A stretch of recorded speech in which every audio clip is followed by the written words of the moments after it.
Jessie Mendiola may pakayag kaugnay sa mga nagsasabing isa siyang pabayang ina. Kailangan ba ang itsura ng isang ina yung stressed lagi? Hindi ba pwedeng we could be both? Ito na lamang ang naging pakayag ng Mrs. De Luis Manzano na si Jessie Mendiola nang mapag-usapan nila ng kanyang mister ang kahalagahan ng self-care para sa mga mommies sa vlog na Luis Listens to Jessie Mendiola plus Baby Rosie. Payo ni Jessie sa mga katulad niyang mommies na nape-pressure bumalik sa dati nilang katawan or mag-lose ng weight, yung magmukhang fresh lagi or maganda. Just take your time, aniya.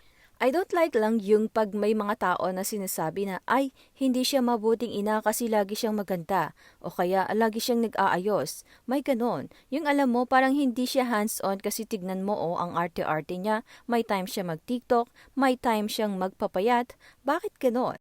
Kailangan ba ang itsura ng isang ina, Hagar?